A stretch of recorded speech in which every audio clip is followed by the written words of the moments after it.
And here is the Vegan's Almanac for today, the 6th of December, 2024. Today is National Gazpacho Day. Gazpacho originated in Andalusia, a region of Spain, probably back in the Middle Ages. Back then, it was made out of a combination of stale bread, oil, vinegar, and water, all pounded together with a mortar and pestle. At that time, Spain was part of the Islamic world, so the name gazpacho comes from an Arabic word for soaked bread. Nowadays, the primary ingredients of this cold soup are tomatoes, tomato juice, bell peppers, cucumbers, lime juice, basil, and olive oil, which get transformed into soup via a blender. Gazpacho is easy to make at home, but it feels exotic. Once you have the ingredients, it's really as simple as chopping them up and throwing them in a blender. If you can, try to make the soup a few hours before you plan to eat it. The flavors develop more after they've had some time to sit for a while. Gazpacho is a good source of vitamins A, C, and E, as well as potassium and folate. These vitamins support immune function and overall well-being. It contains antioxidants like lycopene, which can help reduce the effects of free radicals. Gazpacho is low in calories and high in fiber, which can help you feel full and eliminate toxins. Gazpacho is one great way to let the plants shine. The publication of Pests, How Humans Create Animal Villains by Bethany, Brookshire, was on this day in 2022.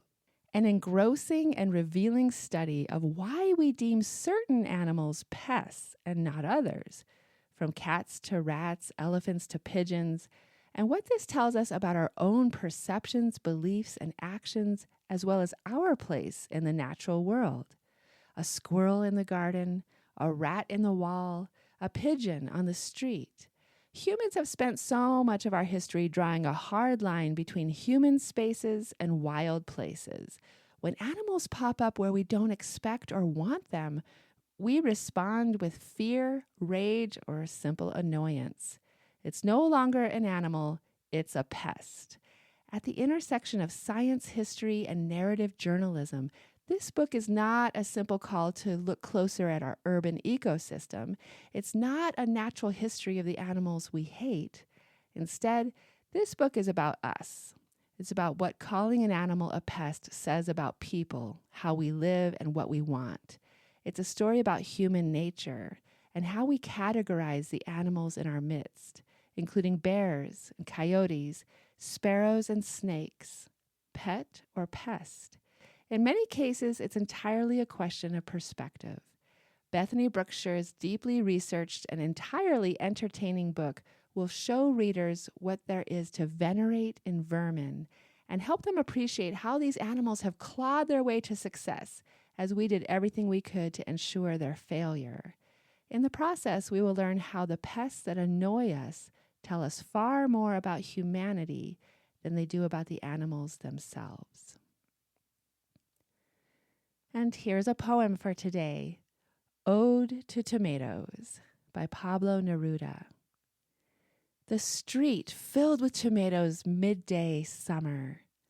Light is halved like a tomato. Its juice runs through the streets. In December, unabated, the tomato invades the kitchen. It enters at lunchtime, takes its ease on countertops among glasses, butter dishes, blue salt cellars.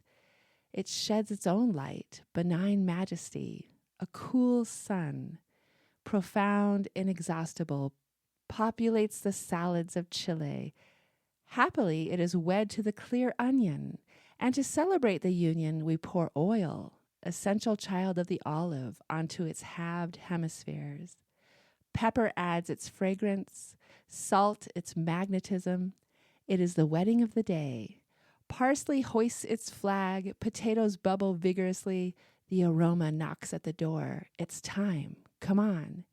And on the table at the midpoint of summer, the tomato, star of earth, recurrent and fertile star, displays its convolutions, its canals, its remarkable amplitude and abundance. No pit, no husk, no leaves or thorns.